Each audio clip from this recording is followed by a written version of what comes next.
నన్ను విచారణ చేసి పంపించేయాలి అనేది పైనుంచి డైరెక్షన్, ఫస్ట్ డైరెక్షన్. ఓకే. అంటే ఎంత సీక్రెట్ గా మెయింటైన్ చేశారు చూడండి. నెక్స్ట్ స్టెప్ ఏంటనేది కూడా సీఏ గారు స్టెప్ ఏందని తెలియస్తారు. ఓకే. మనం వాళ్ళు బటన్ నొక్కితే ఓకే అలా పనిచేస్తున్నాడు అంతే. ఓకే.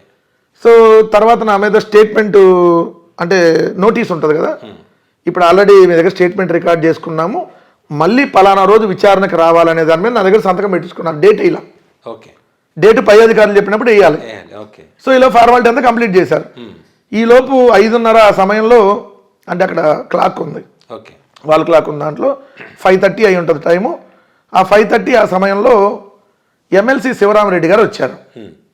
నాకెలా తెలిసింది వచ్చారని అంటే, బయట కానిస్టేబుల్ వచ్చి లోపల చెప్తున్నాడు ఎమ్మెల్సీ శివరామరెడ్డి గారు వచ్చారని. అనగానే ఆయన అమ్మటే పైకి ఫోను, సార్ ఎమ్మెల్సీ శివరామరెడ్డి వచ్చారు వైఎస్ఆర్సీపీ, ఎవరిని పంపించొద్దు, అందరం గేటు బయటే.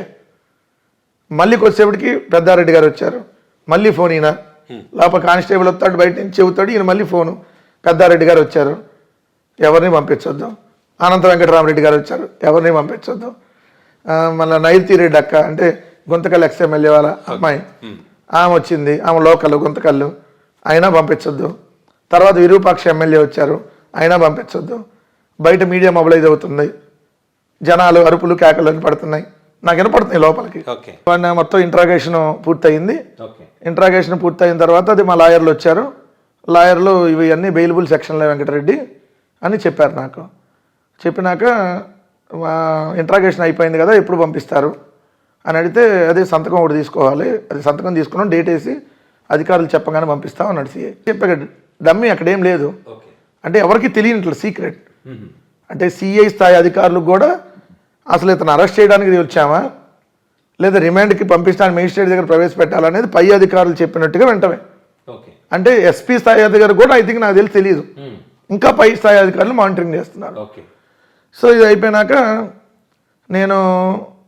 నాకు కొడుతుంది, ఎందుకు లేట్ చేస్తున్నారు కావాలని. తర్వాత ఫోన్లు వచ్చినాయి, ఆయనకి ఫోన్లు వచ్చినాయి. సో మేజిస్ట్రేట్ ముందు ప్రవేశపెట్టాలని చెప్పారు అతనికి, సిఐకి. అప్పుడు మా లాయర్కి చెప్పారు, మీరు రెడీ చేసుకోండి ఫైలు అని. మా లాయర్లు ఆల్రెడీ తాడిపత్రిలో రెడీ చేసి వెయిటింగ్ నా కోసం. అప్పుడు ఇక గుంతకల్లని తెలియదు కదా, తాడిపత్రి తీసుకొని వస్తారు వీళ్ళు ఎమ్మటే అని మా వాళ్ళు ఫైల్ అంతా రెడీ చేసుకొని అక్కడ మా లాయర్లు అందరూ రెడీగా ఉన్నారు. సో గుంతకల్లు తీసుకొని వచ్చారు కాబట్టి గుంతకల్లు వచ్చేసారు అక్కడి నుంచి. సో తర్వాత 9 గంటలు అంటే తెల్లారగడ తీసుకెళ్తా ఉన్నారు ఫస్ట్. ఎందుకంటే 24 hours కదా అరెస్ట్కి చూపించాల్సింది. వాళ్ళు అరెస్ట్ చేసిన టైం 8:30. సో నెక్స్ట్ 8:30కి లోపు తీసుకెళ్ళాలి. సో తెల్లవారుజామున 3-4 అయితే జనం ఉండరు కదా, మళ్ళీ కంట్రోల్ శాంతి భద్రతల సమస్య వస్తుంది అని. ఈ లోపు గుంతకల్లో శాంతి భద్రతల సమస్య వస్తుందని చెప్పారు. ఎందుకు ఇక్కడ ఎక్కువైపోతున్నారు పబ్లిక్.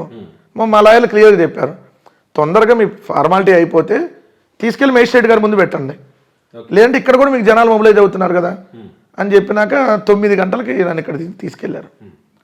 అక్కడికి వెళ్ళేటప్పుడు 10:30. ఈలోపు హైదరాబాద్ నుంచి మా 2 కార్లలో మా ఫ్రెండ్స్ వచ్చారు, 2 ఇన్నోవాల్లో. బెంగళూరు నుంచి మన పార్టీ స్పోక్స్ పర్సన్ మన శేఖర్ రెడ్డి వాళ్ళు వచ్చారు అక్కడ. సో ఇప్పుడు మా నాయకులు అందరూ ఉన్నారు అక్కడే. సో వీళ్ళందరూ కార్లు వెనకాల ఫాలో అవుతున్నారు, ఎవరిని వెహికల్ వెనకాల ఫాలో అవుద్దని చెప్పారు. కొద్ది దూరం వెళ్ళినా కార్ ఆపిన సైడ్కి మీరందరూ ఇక్కడ వెనక ఫాలో అవడానికి వీల్లేదంటే సరే వాళ్ళు ముందు వెళ్ళిపోయారు తాడిపత్రి. అక్కడ వెళ్ళంగానే నన్ను హాస్పిటల్కి తీసుకెళ్లారు, గవర్నమెంట్ హాస్పిటల్కి. అక్కడ అంటే నాకు అసలు ఏం జరుగుతుంది అనేటటువంటి విషయం, అంటే నేను అరెస్ట్ అయ్యా కానీ నా గురించి పార్టీకి వాళ్ళకి తెలిసిందా లేదా, అసలు ఏం జరిగింది, అసలు బయట ఏం జరుగుతున్న పని. ఎందుకంటే నేను మన మీడియాలో ఉండే వాళ్ళకి క్యూరియాసిటీ, ఫోన్లు రెగ్యులర్గా చూస్తూ ఉంటాం, వార్తలు సమాజంలో ఏం జరుగుతుంది, ఏ ఇష్యూనైనా మనం ఫోన్ ప్రతి పావుగంటకి ఒకసారైనా ఫోన్ మనం చెక్ చేసుకుంటూ ఉంటాం కదా. నాకు తెలిసి నేను ఫోన్ వాడటం మొదలుపెట్టినాక 1 day అలా ఫోన్ వాడుకుంటాం. అదే నన్ను గుంతకల్లుకు తీసుకొచ్చారన్న సంగతి కూడా తెలుసా లేదో తెలియదు.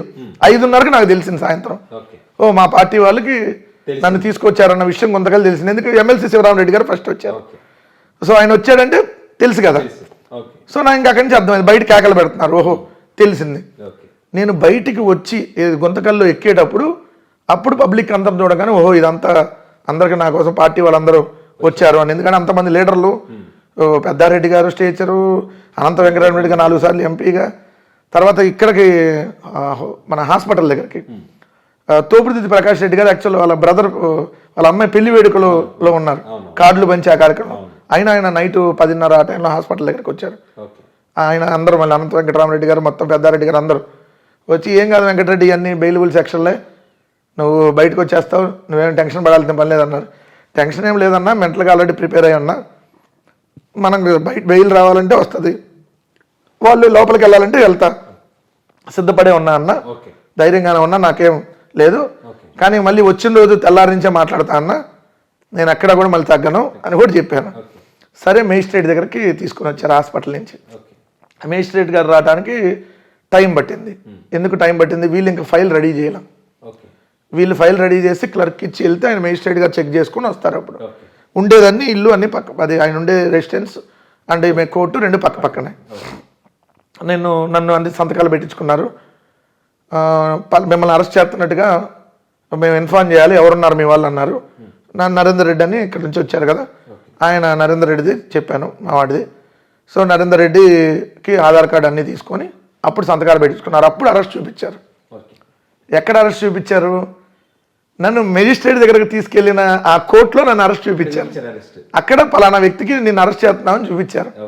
ఇక్కడ దాకా ఏంటి, అరెస్ట్ కాదు చెప్పింది మా మిస్సెస్కి, స్టేట్మెంట్ రికార్డ్ చేసుకొని పంపిస్తున్నాం.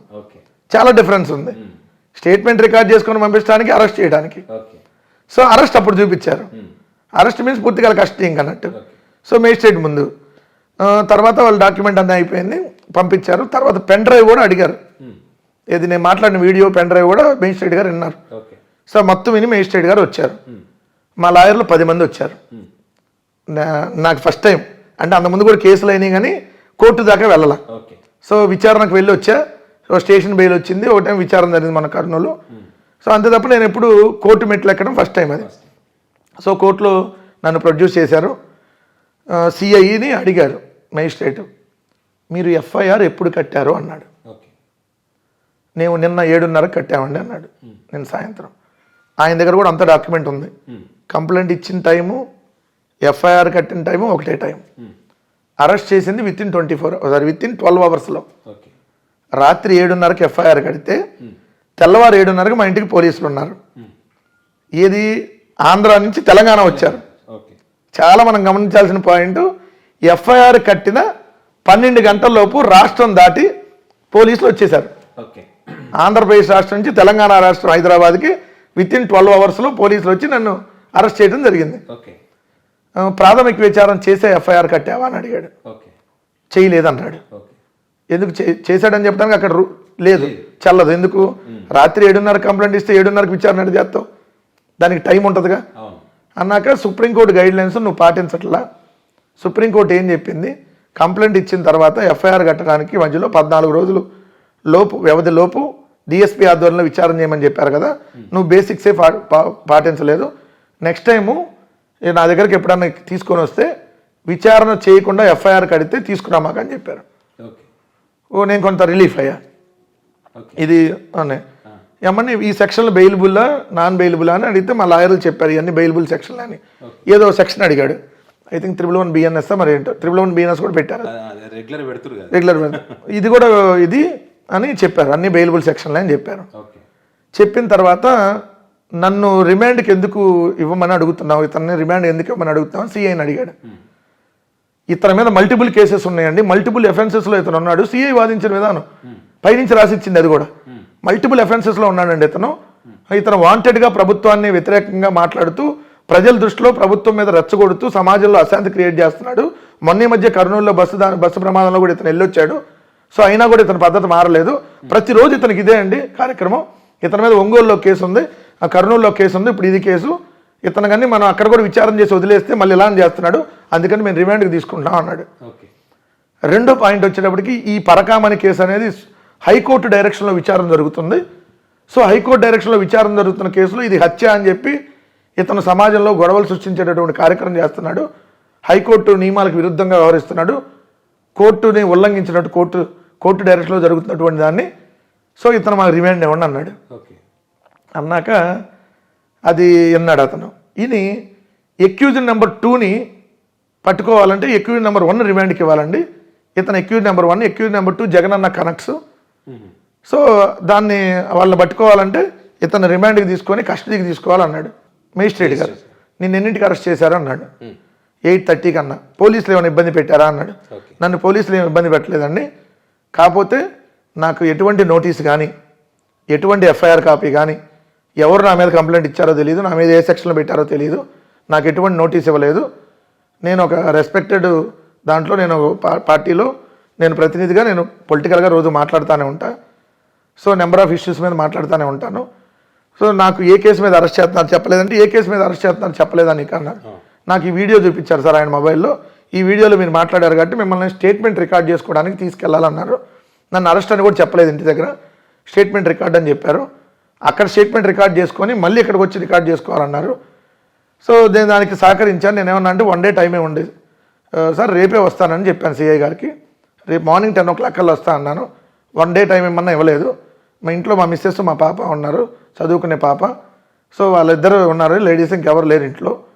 సో ఏ కేసులో అరెస్ట్ చేస్తున్నామో చెప్పబెట్టుకొని తీసుకొని వచ్చారు అని అంటే, మరి అరెస్ట్ చేసినట్టుగా పలానా వ్యక్తికి తెలిపినట్టుగా ఇక్కడ రాశారు కదా అన్నాడు. ఇప్పుడు ఇక్కడికి వచ్చినాక రాశారండి, నరేందర్ రెడ్డి అని మా బంధువులే అన్న. దాని తర్వాత నీ మీద ఇప్పుడు ఏ కేసు పెట్టారో నీకు తెలియదా అన్నాడు. ఓకే. ఇప్పుడు నా చేతిలో ఉంది సార్ ఎఫ్ఐఆర్ కాపీ, మీరు అటు నుంచి నడుచుకుంటూ వస్తున్నప్పుడు ఇక్కడే తీసుకున్నారు సంతకాలు. సో ఇప్పుడు ఇచ్చారు, నా చేతిలో పెట్టారు ఈ కాపీ. ఓకే. సో ఇప్పుడు నాకు ఏ కేసు అనేది నా దగ్గర ఇప్పుడు ఉంది, నాకు మార్నింగ్ నుంచి తెలియదు అని చెప్పాను. సరే ఈ కేసులో అయితే బెయిల్ ఇస్తున్నా అని అతనికి కొన్ని కండిషన్స్ పెట్టి మళ్ళీ ఇట్లా ఈ విధంగా మాట్లాడొద్దు అన్నట్టు కోణంలో కండిషన్ బెయిల్ అన్నట్టుగా ఇచ్చారు. ఓకే.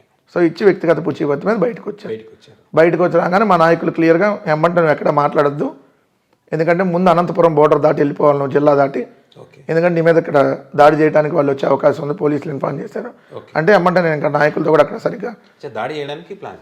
అంటే వాళ్ళు వస్తే దాడి చేసి మళ్ళీ ఇక్కడ అల్లర్లు అయినాయి కాబట్టి మళ్ళీ ఇంకో కేసు పెట్టి ఇక్కడే ఉంచాలి అని, ఓకే. ఇక్కడే ఉంటే మళ్ళీ ఇంకో కేసు లాగా నిన్ను తీసుకెళ్ళే ఆలోచన ఉంది అని.